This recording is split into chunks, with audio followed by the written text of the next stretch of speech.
Hey guys, the real question today is, should you be investing in real estate or should you be investing in the stock market? We're going to go over the pros and cons of both, and I'm going to show you how I used one of these investment strategies to put $170,000 in my pocket just last month. Stay tuned for more. Let's go.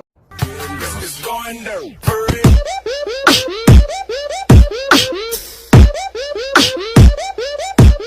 If you're new here, my name is Logan Manzanares. I'm a business owner, I'm a father, entrepreneur. I've been investing in real estate for the last 4 years now. We currently own 10 doors. We have 4 under contract and on our goal to hit 100 units. If you want to create freedom from real estate, from cash flow, that's what this channel is all about you having the freedom to do what you want, with who you want, as much as you want to do it. All right guys, so when it comes to investing in real estate or in the stock market, really the first question you have to ask yourself is why are you investing? That's actually the most important thing. Do you want to retire by the time you're 60? Do you want to retire tomorrow? So based on how you answer those questions really dictates what your strategy is. The strategy for me might not be the same for you, right? You must answer that first question. What do you want? Do you want security? Do you want to have freedom? What do you want in life? That's going to be based on what your strategy is in order for you to decide whether you want to invest in real estate, whether you want to invest in the stock market. All right guys, let's first talk about the pros of being in the stock market. The first pro is it's just really easy to get in. There's literally zero barrier to entry unless you're less than 18 years old. And even then, if you have your parent or guardian do a custodial account with you, you actually can invest in the stock market. Barrier to entry is super, super low. The second big pro, there's no skill required. You don't have to have any skills in order to invest in the stock market. You just need money. You just need money to invest in the stock market. You can also hire a financial advisor and they will help you direct your funds to where they think that's the best for you, and you don't literally have to do any research, any thinking whatsoever. The next big pro for being in the stock market is that it's completely hands-off. You don't have to manage it, you don't have to look at it, you can set it and forget it, and honestly, that might be the best strategy for you. Another pro of the stock market is that the average rate of return is about 10%. The best strategy might actually be to just set it and forget it, because if we actually use the average return of the stock market from 1900 till 2000, the average return is about 10%. If you actually put $10,000 into the stock market in 2001, and you left it in there till right now, till 2021, that $10,000 returned into $41,000, which is actually returned at 7%, which is amazing for just setting it and forgetting it. And the last benefit of investing in the stock market is that it's actually taxed at a lower tax bracket than ordinary income. So instead of paying ordinary income tax, you actually pay capital gains, which is right now is lower than what your ordinary income tax bracket would be. Hey guys, we're about to get into the cons of going to the stock market. Before you do, I want you to smash that like button if you like what you're seeing right now, and hey, you might want to smash it now before we actually get into the cons of investing in the stock market. All right guys, so with the good also comes the bad. So let's actually talk about the cons of being in the stock market. Number one thing is you literally have no control over your money. You literally put money in there and you have to hope that it goes up. Hope that people are happy and they're excited and that they think that the future is going to be far better than it is right now. So that's one of the big cons of the stock market, is that you're really open to a lot of emotion, and not your emotions, but the emotion of people. So that's one of the big cons of investing in the stock market. Another big issue with investing in the stock market is that principal money that you put in there can be eaten up by fees. Lots of fees, right?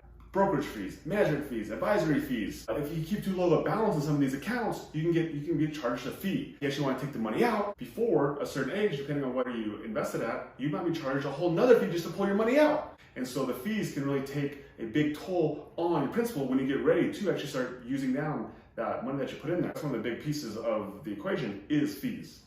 All right, so now talk about another con of real estate is that you're still in money. Money is the game that you're playing. Previous example I showed you where you put $10,000 in, made $41,000 sounds great until you adjust it for the price of inflation. With the price of inflation, that number actually drops down from $41,000 down to $27,000, which drops your return from 7% all the way down to about 5%. Now you're only getting 5% of your money when adjusted for inflation. So that's one of the cons of real estate, is that you're not hedged against inflation when you're in the stock market. Another big con to the stock market investing is that there's no cash flow. Even if you make money, it's literally on paper. Unless you actually pull that money out of the stock market, you don't realize that return, so there's no cash flow until you pull it out, and then you're actually taxed on it. So that's another big con of investing in the stock market as well. Another big con is that it's not tangible. It's not real.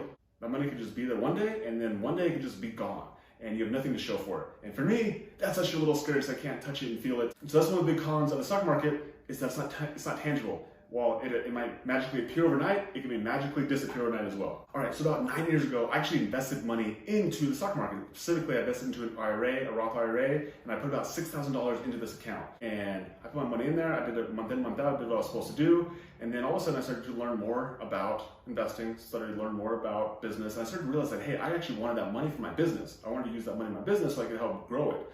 Well, I went to go try to pull the money out, and they said, hey, you can't pull that money out without some fees. I was like, what? Literally, I went and tried to pull the money out that I put in there, and they ended up charging me over 10% of what the money was in there when I took it out. And then I got taxed on top of that.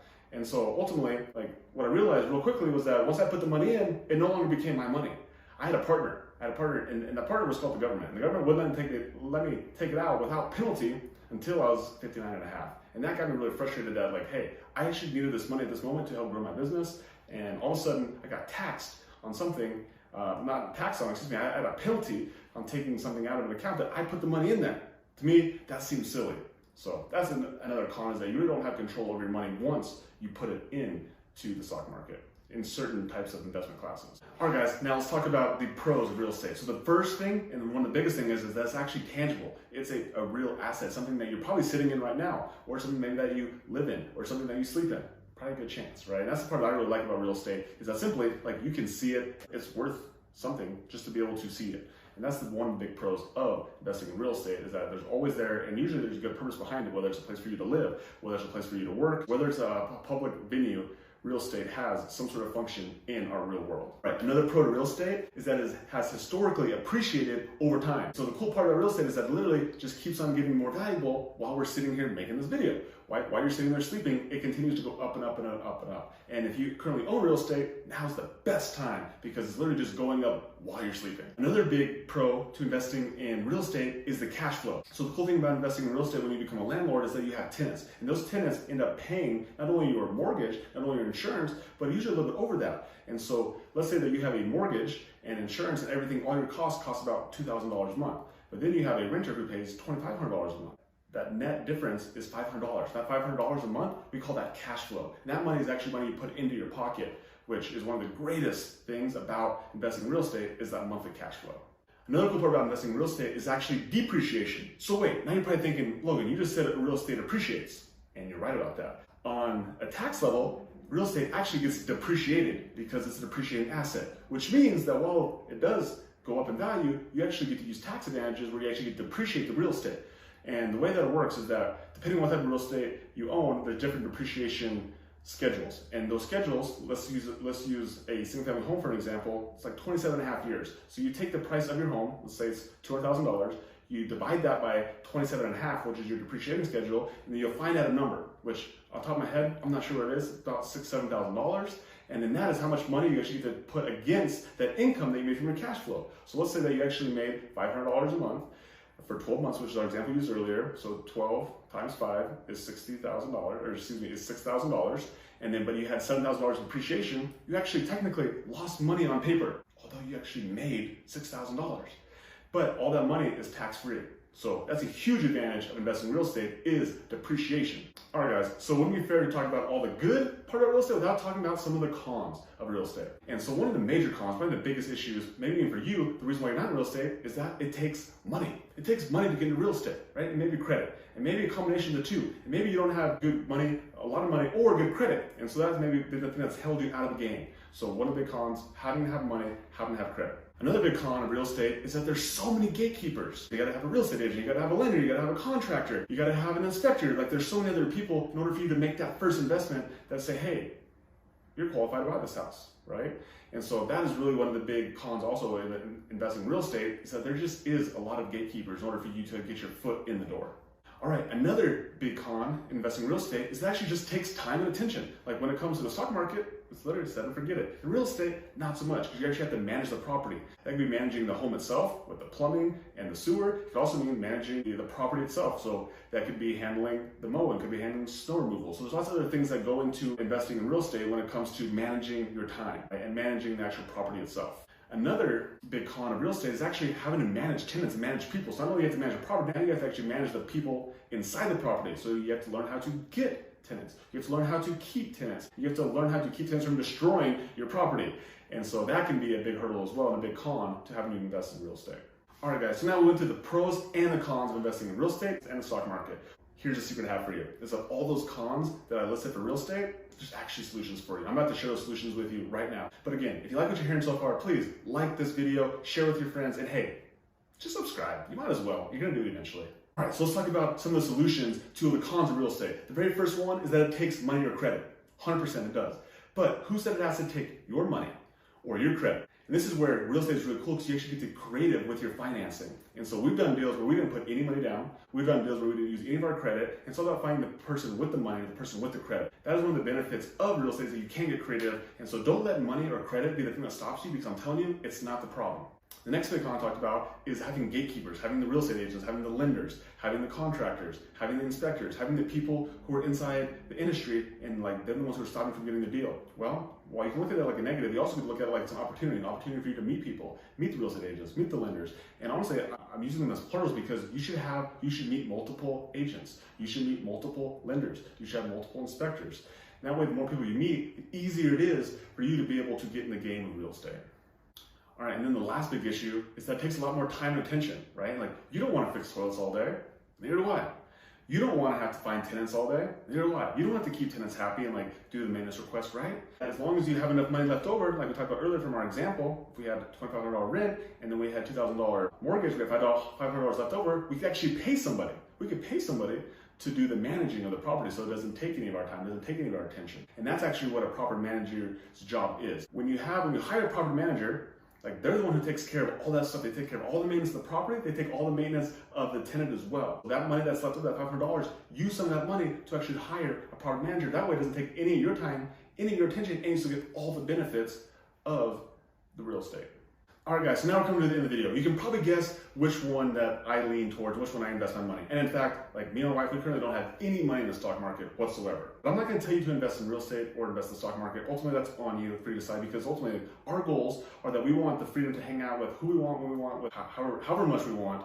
And so real estate and the cash from real estate specifically helps us have the security to be able to do that. I told you earlier in the video that like we actually just made $107,000, and you probably guessed it was from real estate. And how we did it is those houses that we bought 2-3 years ago, they've appreciated over time, and the interest rates are actually lower now than they were back then. And so we were able to refinance those homes. We were able to keep the homes. We just refinanced the loans on them, able to scoop up all that equity. We actually ended up putting over $170,000 in our pocket. And here's the craziest part.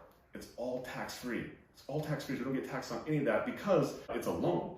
And so that's one of the benefits about real estate as well, is that when you do actually realize some of those gains, is that it's not taxed, whereas at that same $170,000 we made in the stock market, we'd be taxed at the capital gains rate of a little over 20% right now, which is cool. And here's the coolest part.